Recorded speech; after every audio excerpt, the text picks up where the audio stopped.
नमस्कार दोस्तों, आप सभी का स्वागत आपके अपने यूट्यूब चैनल मनी और डिजिटल न्यूज़ एमडीएन पर। दोस्तों बात करने वाले हैं यस बैंक लिमिटेड स्टॉक के बारे में। सो गस अभी के टाइम देखा जाए तो यस बैंक ने दोस्तों जैसे क्वार्टर 3 को लेकर जो लास्ट सेशन पर जो अपडेट यहाँ पे जारी की, तो उसके बाद लगातार जो 2 सेशन हम अभी के टाइम देखने को मिले, तो उस पर कंटिन्यूसली तेज़ी देखने को मिल रही है। तो अब सवाल यहाँ पे खड़ा होता है कि क्वार्टर 3 का जो टारगेट है वो क्या हो सकता है, और साथ ही साथ क्वार्टर 3 में कंपनी को कितना, यस बैंक को जो प्रॉफिट है वो कितना मिल सकता है। और अभी के लिए देखा जाए तो चार्ट संकेत को लेकर क्या अपडेट नजर आ रही है और एक्सपर्ट की क्या राय देखने को मिल सकती है इस स्टॉक पर। तो सबसे पहले प्राइस की अगर मैं बात करना चाहूँ तो 23 रुपये 20 पैसे पर आज की जो क्लोजिंग है वो एक अच्छी तेजी के साथ हम लोग को मिली। पर इसी बीच अगर यहाँ पे सिंगल सेशन में रिटर्न्स की अगर मैं बात करना चाहूँ तो दोस्तों 1.31% की रिटर्न्स पर काफ़ी अच्छी उछाल आज के सेशन पर हम लोग को मिली है। और अगर देखा जाए तो दोस्तों मार्केट में आज का जो बड़ा जो उछाल हम लोग को 23 रुपये 60 पैसे तक देखने को भी नजर आने वाला है। पर इसी बीच अगर सिंगल 5 सेशन की अगर बात करते हैं तो उसमें 11.5% से ज़्यादा का जो रिटर्न है वो अभी के टाइम यस बैंक के शेयर पर हम लोग को देखने को नजर आया है। तो इंप्रूवमेंट इस स्टॉक पर काफ़ी अच्छा देखने को नजर आ रहा है,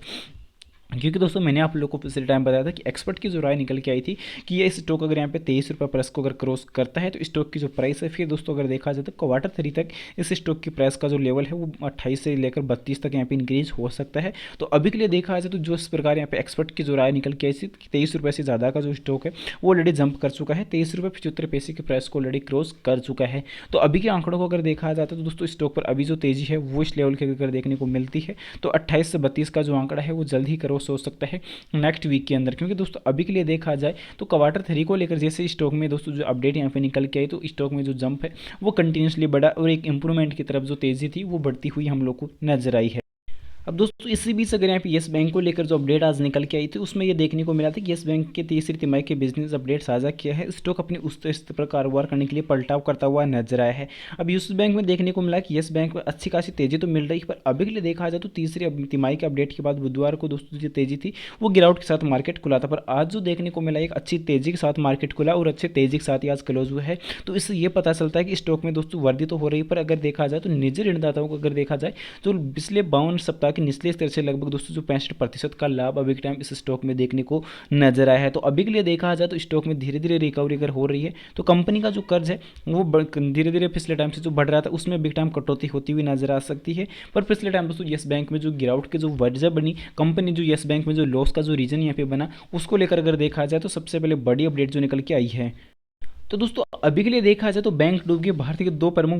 बैंकों के पतन के पीछे का कारण क्या जो देखने को मिला, उसमें नंबर 1 पे जो देखने को मिलता है येस बैंक, और दूसरा जो मिलता है वो यहाँ पे देखा जाए तो पीएनबी बैंक। अगर यहाँ पे देखा जाए तो दोस्तों येस बैंक धोखाधड़ी वाला बैंक पिछले टाइम से बना हुआ था, क्योंकि अगर यहाँ पे देखा जाए तो दोस्तों कंपनी के जो यहाँ पे इसके परिणाम गोरस वाले दिन लंबे समय तक नहीं दिखे, क्योंकि दोस्तों आरबीआई भारतीय रिजर्व बैंक ने पाया कि बैंक अपने एनपीए गैर निष्पादित कंपनी को कम करके दोस्तों बता रहा था। अब इसी बीच अगर यहाँ पे देखा जाए तो दोस्तों एक बार जब येस बैंक को दोस्तों जांच के दायरे में लाया गया तो उसके जो बढ़ते एनपीए आंकड़े सामने, तो उसकी जो वित्तीय जो हालात थी वो भी खराब हो गई थी और उसका निचला स्तर लाल हो गया था। पर इसी बीच अगर देखा जाए तो दोस्तों जहाँ पे संकट की जो घड़ी आती है ना वो लगातार दोस्तों पीछे नहीं छोड़ती, क्योंकि संकटग्रस्त बैंक तब मुसीबत में पड़ गया जब एमडी और सीईओ राणा कपूर को दोस्तों मनी लॉन्ड्रिंग और रिश्वत लेते दोस्तों पाया गया। और उसके बाद देखा जाए तो उस दरों पर दोस्तों जोखिम भरी कंपनियों को ऋण देने के लिए कपूर के एक बार फार्मूले जो थे बैंक के शेयर मूल्य को प्रभावित किया, जो पिछले 10 सालों में दोस्तों 72% जो स्टॉक था वो गिर गया, क्योंकि जो यहाँ पे 2005 के आईपीओ मूल्य का जो स्टॉक था वो भी ऑलरेडी घट गया था। और उसके बाद देखा जाए तो स्टॉक की जो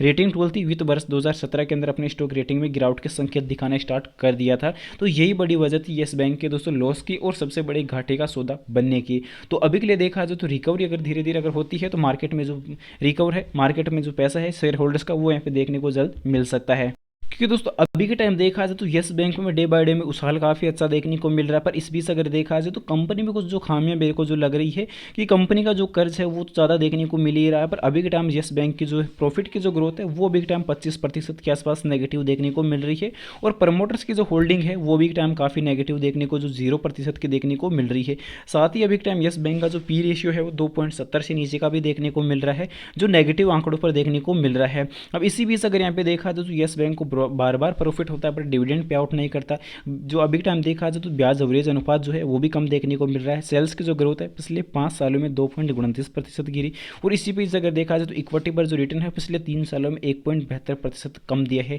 कंटेंट लिबिलिटीज़ की अगर बात की जाए तो वो बिग टाइम 6,78,410 करोड़ की बिग टाइम देखने को मिलती है, और इंटरेस्ट कोस्ट जो है वो यहाँ पे देखा जाए तो काफ़ी ज़्यादा यहाँ पे गिरती हुई भी देखने को मिलती है। और अभी टाइम येस बैंक का जो स्थान जो देखने को मिलता है वो नंबर 7 पे यहाँ पे रहने वाला है बैंकिंग सेक्टर के अंदर। फिलहाल दोस्तों आपकी नज़र में इस स्टॉक की और कोई बेसिक जानकारी हो तो कमेंट सेक्शन में जरूर से बता देना। उम्मीद करता हूँ जानकारी पसंद आई होगी। पसंद आई तो वीडियो को लाइक कर देना दोस्तों, जो भी चैनल पर नया है चैनल को जरूर से सब्सक्राइब कर देना, और जानकारी को ज़्यादा से ज़्यादा शेयर जरूर से कर देना। और आपकी नज़र में कोई पेनी स्टॉक हो तो उसकी जानकारी कमेंट में पिन कर देना, एनालिसिस करके आपको जल्दी बता दिया जाएगा। मिलते हैं नेक्स्ट अमेजिंग वीडियो के साथ, तब तक के लिए इजाजत दीजिए। जय Shri Krishna, thanks for watching this my video. जय हिंद, जय भारत, वंदे मातरम।